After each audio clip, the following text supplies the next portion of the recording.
Bismillahirrahmanirrahim. Assalamualaikum warahmatullahi wabarakatuh. Perkenalkan, nama saya Imam Khair Caniago dengan NIM 0104211025, mahasiswa dari Universitas Islam Negeri Sumatera Utara, Fakultas Dakwah dan Komunikasi, jurusan Manajemen Dakwah. Nah, di sini saya akan menjelaskan alur perjalanan ibadah haji gelombang pertama. Nah, langsung saja. Secara umum, pemberangkatan jemaah haji Indonesia akan dibagi dalam dua gelombang. Jemaah haji gelombang pertama akan diberangkatkan dari tanah air menuju Bandara Internasional Amir Muhammad bin Abdul Aziz atau disingkat dengan AMAA di Madinah. Sementara jemaah haji gelombang kedua akan diberangkatkan dari tanah air menuju King Abdul Aziz International Airport atau yang disingkat dengan KAAIA di Jeddah. Nah, jemaah haji akan masuk ke asrama sehari sebelum jadwal pemberangkatan dilaksanakan. Ada 8 poin perincian rencana perjalanan haji gelombang pertama. Yang diantaranya yaitu yang pertama, jemaah haji masuk asrama haji. Yang kedua, pemberangkatan jamaah haji gelombang 1 dari Indonesia ke Madinah. Yang ketiga, pemberangkatan jamaah haji gelombang pertama dari Madinah ke Mekah. Nah, yang keempat, pemberangkatan jamaah haji dari Mekah ke Arafah. Yang kelima, wukuf di Arafah. Yang keenam, tanggal 11 sampai 13 Zulhijjah atau bisa dibilang hari tasyrik, 1 tasyrik dan 2 tasyrik atau dibilang dengan nafar awal. Tasyrik ketiga yaitu nafar sani. Nah, yang ketujuh, pemulangan jamaah haji gelombang pertama dari Jeddah ke Indonesia. Yang kedelapan, kedatangan jamaah haji gelombang pertama di Indonesia. Nah, adapun secara lebih detailnya, sini saya akan menjelaskannya, yaitu perjalanan ibadah haji dimulai dari proses pelepasan calon jamaah haji atau CJH di kabupaten atau kota diberangkatkan menuju embarkasi. Nah, yang pertama, embarkasi. Tiba di embarkasi, diadakan prosesi serah terima CJH dari kabupaten atau kota ke panitia embarkasi. Yaitu yang pertama adapun poin-poinnya, yang pertama itu pembagian buku kesehatan haji. Yang kedua, pembagian paspor. Yang ketiga, pembagian living cost. Yang keempat, pemeriksaan barang bawaan. Nah, yang terakhir, persiapan diberangkatkan ke Madinah. Nah, yang kedua, saat di pesawat, petugas akan memberikan penjelasan terkait keselamatan terbang.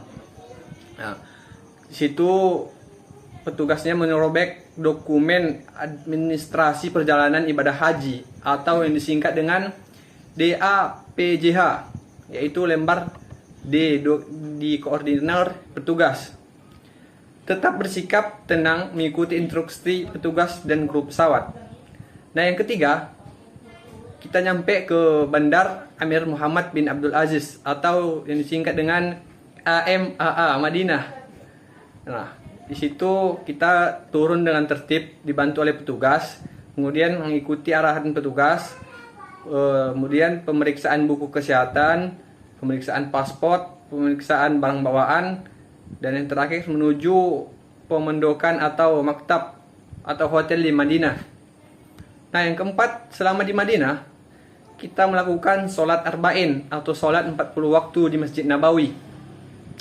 Kemudian melakukan ziarah ke tempat-tempat bersejarah seperti makam Rasulullah SAW, kemudian makam para sahabat dan masjid bersejarah lainnya. Nah, kemudian saat hari terakhir di Madinah, maka jamaah haji dianjurkan ziarah wa'da ke makam Rasulullah SAW. Nah, kemudian mandi dan mengenakan pakaian ihram di pondokan. Nah, yang terakhir berangkat menuju Bir Ali. Nah, setelah di Bir Ali atau Zulaifah atau Miqat Makani, di situ kita bagi yang batal wudhunya bisa mengambil wudhu lagi. Nah, kemudian sholat sunnah ihram 2 rakaat. Kemudian mulai umroh dan mengucapkan niat umroh. Nah, yang terakhir melanjutkan perjalanan menuju Mekah dengan memperbanyak talbiyah.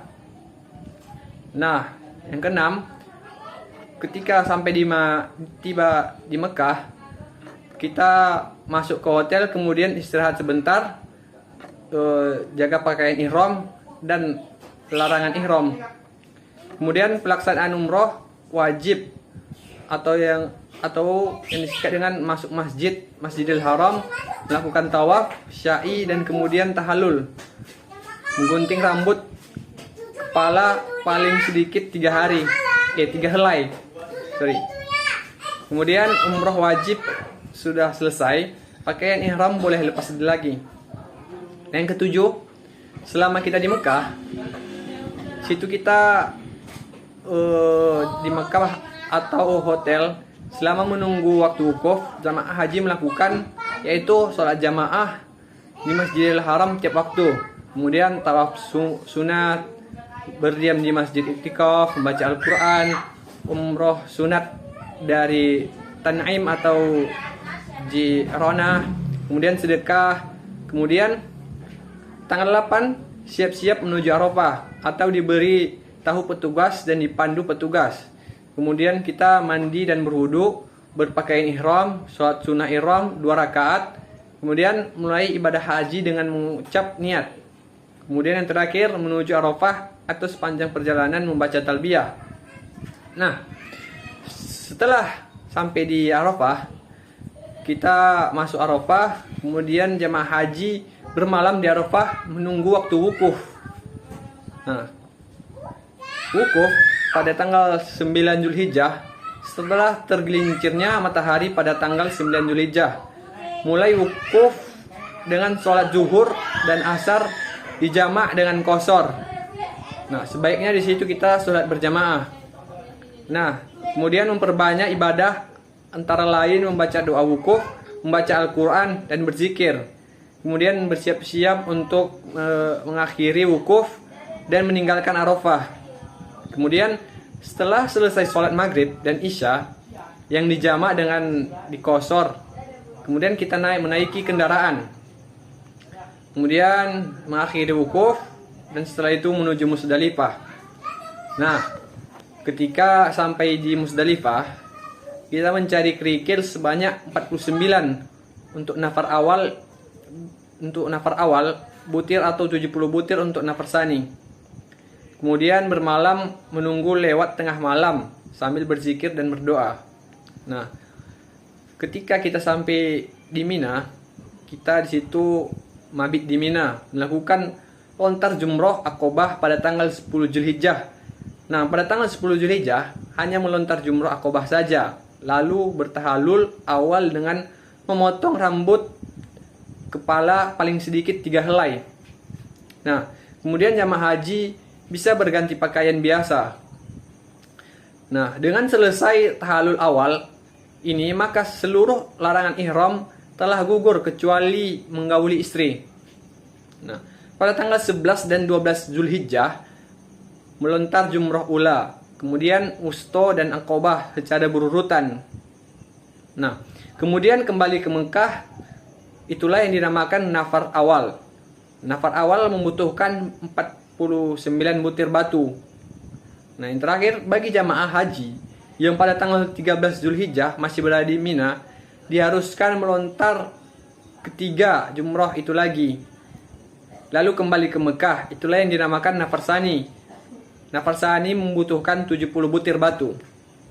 Nah, setelah kembali ke Mekah, jamaah haji bergerak kembali ke Mekah menuju Masjidil Haram untuk melakukan tawaf ifadah atau tawaf rukun dan sa'i.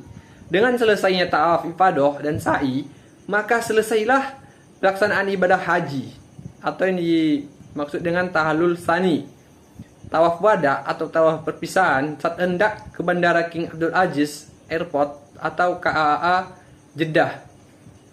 Kemudian persiapan pulang, pengepakan barang dan memastikan tidak ada yang ketinggalan. Nah, setelah di Bandara KAA Jeddah, pemilik kita di situ melakukan pemeriksaan paspor, pemeriksaan barang bawaan, kemudian kita masuk pesawat.